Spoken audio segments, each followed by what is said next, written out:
If you're a young man who struggles to communicate, especially because you're introverted and you know that your energy depletes after a social setting, you gotta understand you have to build up that muscle, the muscle to communicate more in a social setting, right?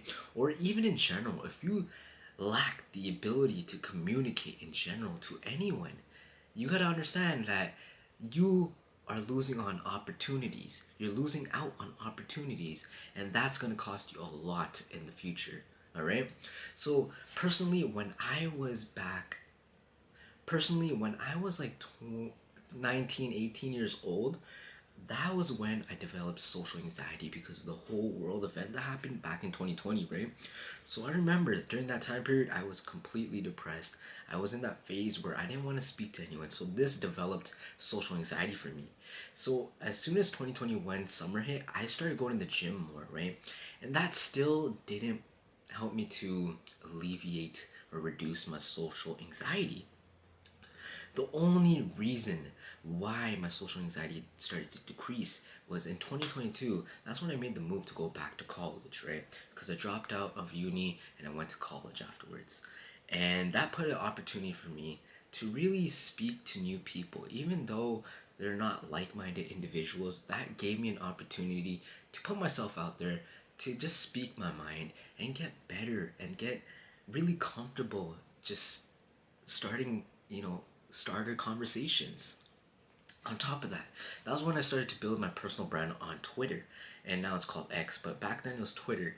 And when I started to build my personal brand, I would hop on calls with different creators, and that gave me an opportunity to also put myself out there, to hear different ideas, to hear different people's conversational types, and a lot of that, right?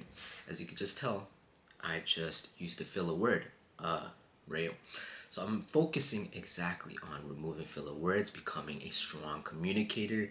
I want to be able to let people understand that I'm a strong communicator. I could persuade you. I could make you understand that, hey, this is why my point is valid. I want to be able to change people's perspective, especially because if you're an introvert, I could totally relate to you, man. I could totally relate because it was tough back then for me, too. And it's still tough, don't get me wrong. I'm constantly reinventing myself. I'm constantly changing how I think about myself. I'm constantly putting myself out there too. Alright?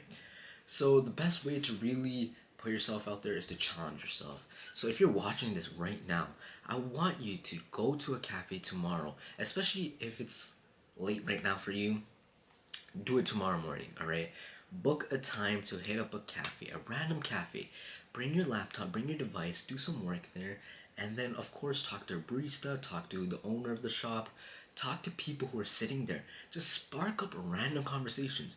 On top of that, you're never gonna see these people again, right? So, this is an opportunity to just shine. This is an opportunity to get comfortable. This is an opportunity to overcome your social anxiety.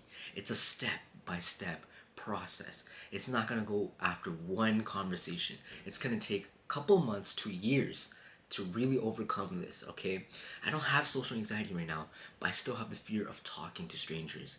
And it's because I don't know how to start proper conversations. I'm constantly focusing on the different types of conversations because they're social conversations, they're emotional conversations, they're practical conversations, and I'm still trying to learn exactly how to differentiate between those three, right? Because whenever I'm speaking to someone, someone might be talking in a practical conversation, I might be talking about in a social setting or a conversation. But the thing is, if both of us are not on the same type of conversation setting or element of the conversation, we're not going to be able to synchronize with each other. On top of that, it's not going to be very smooth. We're going to have rocky conversation. It might even lead to us ending the conversation very early on. It's because once you figure out someone's having an emotional conversation, that's when you should start being a little bit more emotional, but of course, keeping your calm, composed self. There are multiple ways to start conversations. There are multiple ways to continue the conversation. It's all about trial and error. So I challenge you to go to a cafe tomorrow and just sit there, do some work, and spark up random conversations. Just remember to take it easy and everything will be fine.